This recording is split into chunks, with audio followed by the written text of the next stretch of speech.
오늘 하루도 주의 은혜가 함께 하시는 복된 시간이 되시기를 바랍니다. 하나님께서 우리에게 주실 말씀은 누가복음 14장 16절에서 20절 말씀입니다. 거룩하신 하나님의 말씀입니다. 이르시되 어떤 사람이 큰 잔치를 베풀고 많은 사람을 청하였더니 잔치할 시각에 그 청하였던 자들에게 종을 보내어 이르되 오소서 모든 것이 준비되었나이다 하매 다 일치하게 사양하여 한 사람은 이르되 나는 밭을 샀음에 아무래도 나가 보아야 하겠으니 청컨대 나를 양해하도록 하라 하고 또 한 사람은 이르되 나는 소 5겨리를 샀음에 시험하러 가니 청컨대 나를 양해하도록 하라 하고 또 한 사람은 이르되 나는 장가 들었으니 그러므로 가지 못하겠노라 하는지라. 아멘. 지난주 경주에서 큰 잔치가 있었습니다. 1년에 한 번 열리는 이 잔치는 성결교단의 미래와 발전을 위해 모이는 자리입니다. 특히 이번 모임은 담임 목사님의 총회장 당선을 축하하는 자리이기도 해서 더 뜻이 깊은 자리였습니다.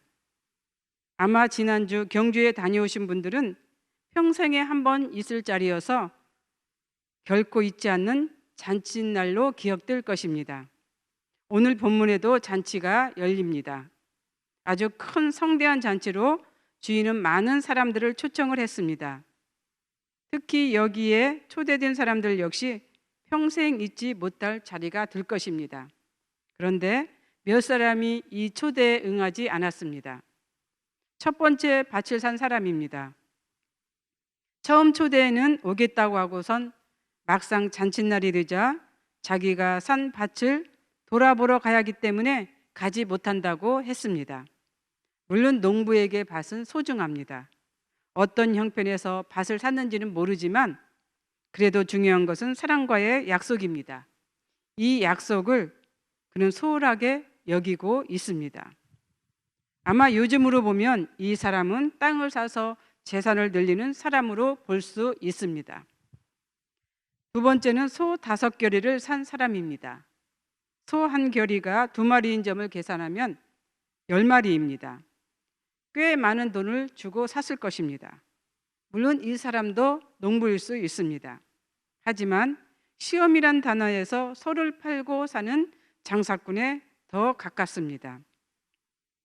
일을 잘하는 소인지를 시험하기 위해서 초대받은 자리에 가지 못한다고 했습니다. 요즘으로 보면 장사와 사업을 통해 이익을 남기는 사람으로 우선순위를 물질에 두는 사람으로 생각할 수 있습니다. 세 번째는 장가를 간 사람입니다. 물론 장가를 갔으면 가정을 소중하게 여기며 아내를 사랑하는 것이 마땅합니다. 하지만 이 의미는 세상적인 쾌락에 더 가깝습니다. 세상적인 가치에 마음을 두며 교의보다는 세상을, 말씀보다는 자기의 의의 가치를 두며 사는 사람이죠. 그런데 중요한 것은 이 상황이 현재 진행형이 아니고 과거입니다. 이미 밭을 샀고 이미 소를 샀고 이미 장가를 들었습니다.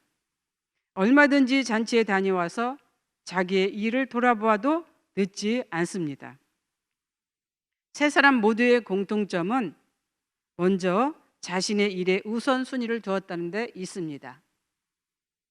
또한 초대받은 약속을 대수롭지 않게 여겼다는 데 있습니다. 그 초대가 자신들에게는 별로 이득이 안 된다는 것을 계산한 사람들입니다. 그렇기에 초대받은 약속에 대한 신뢰를 헌식차처럼 버린 것이지요. 기본적인 예의마저 무시한 사람들입니다. 이러한 행위는 자기도 가지 않고 남도 갈 수 없게 만들었습니다.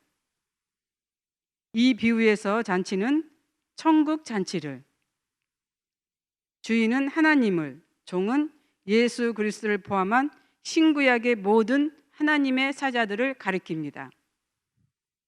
하나님은 구약의 선지자들을 비롯해서 예수 그리스도를 통하여 우리를 천국 잔치에 초대하셨습니다. 이 초대가 바로 예배입니다. 예배를 통하여 우리는 하나님을 만나고 교제하며 사귐을 갖습니다.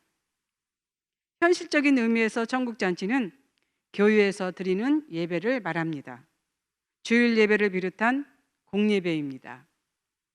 이 잔치를 위하여 우리는 많은 사람들을 교회로 초대했습니다. 지금도 여전히 천국 잔치에 초대하고자 애쓰고 있습니다. 바로 전도입니다.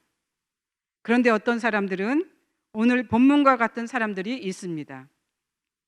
집을 사고 땅을 사서 그리고 장사를 하고 사업을 해서 세상이 좋아서 약속을 해놓고 교회에 오지 않는 사람들입니다.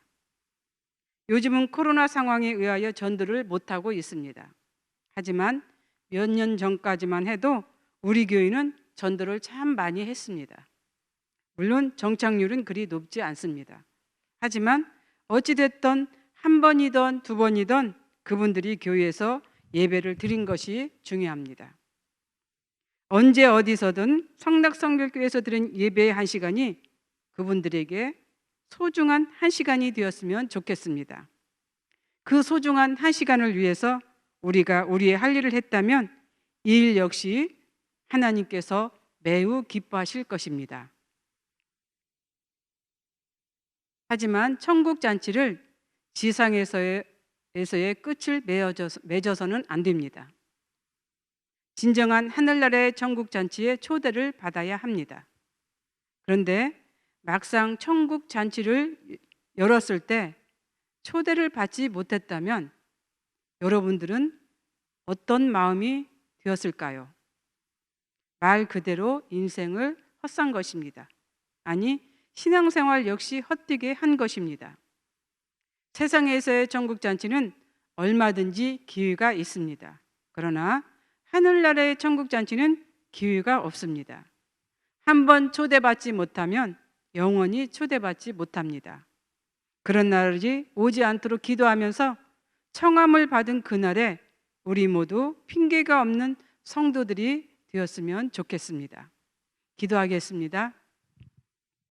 사랑의 하나님, 오늘 본문 청함을 받은 그날에 라고 하는 이 말씀을 통해서 우리가 말씀을 들었습니다. 하나님 나라에 참여하는 것은 아브라함의 자손도 아니요 구원을 받았다고 자부하는 유대인도 아니라고 하는 사실을 우리가 알게 되었습니다. 오직 하나님의 사랑과 은혜의 부름에 응답하는 사람들만이 하나님 나라에 갈 수 있다고 하는 이 사실을 기억하는 우리가 되게 하여 주옵소서. 감사를 드리며 예수님 이름으로 기도드립니다. 아멘.